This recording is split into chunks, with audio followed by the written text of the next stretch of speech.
Le coup d'envoi de ce match déséquilibré sur le papier et en termes de classement avec une équipe Istréenne sur ce court déplacement qui joue une partie de son avenir. Et le très beau décalage, ce premier mouvement avec ce ballon qui est allé, qui a navigué de gauche à droite. Oui, ce positionnement de Julien Bosse également. Oui. Sur cette défense 1-5 pour commencer, pour justement empêcher sans doute, même s'il est secteur central, Lucas Vanek de naviguer. Ça c'est très bien joué. D'abord sur cette passe sautée à l'opposé de Yanis Len. Le premier temps fort, Diego Simone, Stache Koubé dans le trafic, la passe à l'opposé. Ça c'est très bien joué et c'est parfaitement conclu avec Jaime Fernandez. Oui. Adrien Dubois, pardonnez-moi. Vous voyez comme quoi hein, il y a des habitudes qui... Julien Bosse, ça aussi c'est très bien travaillé. La finition est un peu moins précise. Ballon d'égalisation dans les mains Istréenne avec beaucoup de buts. Vanek. Et le ballon qui réussit à être transmis jusqu'à Edgar Dens. Quel boulot effectué par Lucas Vanek. C'est dur. Ça c'est bien joué, la passe à rebond. La seule différence c'est qu'il n'y a effectivement aucun arrêt en face. Croisé sans ballon, Berkous, Vanek. Berkous avec Jean Soulin. La fin de tir, le Schwenker et le tir croisé. Remarquable de Vanek. Et on va pas dire fatigué, mais entamé. Par le Chavala du futur Nantais sur l'ex-Nantais.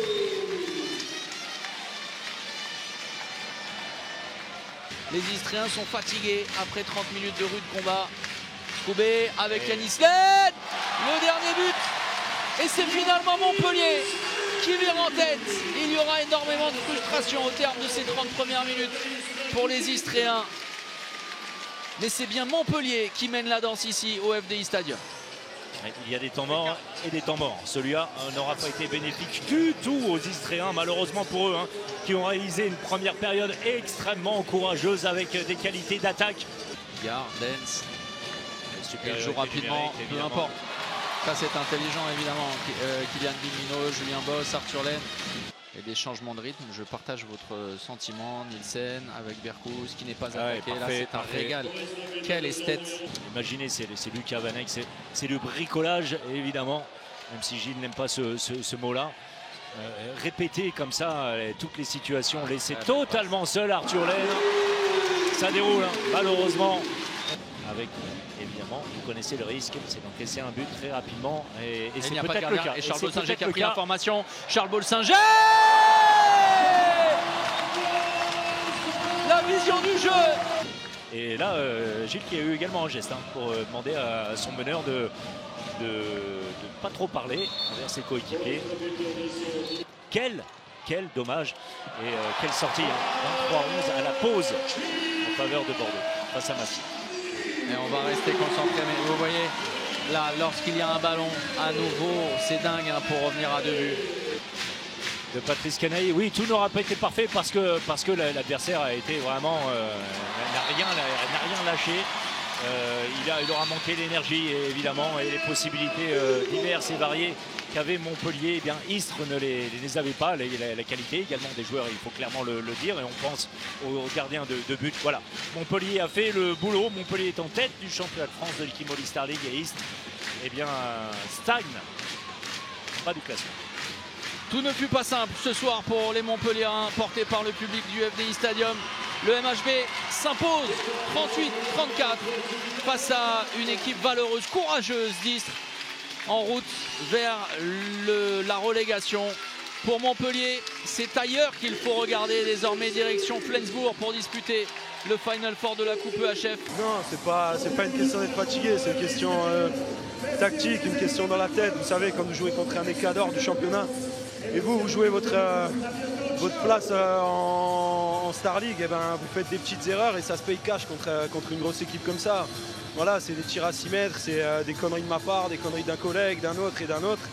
Et derrière, on sait que contre Montpellier, ben, une sanction, enfin une erreur égale une sanction. Donc voilà, ils ont fait le trou. Je crois qu'ils ont mis un +5, +6. Après, on a réussi à revenir dans le match. Mais on n'a pas le droit de faire des erreurs comme ça contre un Cador. Après, c'est pas sur ce match-là qu'on comptait non plus sauver notre peau, mais je pense qu'avec cet état d'esprit contre Aix, Toulouse et Nîmes, pourquoi pas aller chercher quelques résultats. Et oui, c'est une bonne chose de faite maintenant. Un petit bémol encore, hein. C'est vrai que là, depuis quelques semaines, depuis qu'on a attaqué les matchs à un match par semaine, là, les semaines à un match, on a pas mal de petits pépins physiques sur tous les postes. Et là, ce soir, encore un qui a l'air grave. Kylian, ça a l'air d'être le doigt, mais ça a l'air d'aller. Donc c'est compliqué quoi, avant d'arriver au Final Four. Il reste encore une semaine de travail, donc on va serrer les fesses, on va essayer de faire en sorte que tout se passe bien. Et puis on va y aller avec une motivation énorme et en espérant faire quelque chose. Hein. Donc c'est quoi, vous préférez les semaines à 2 matchs? Oui.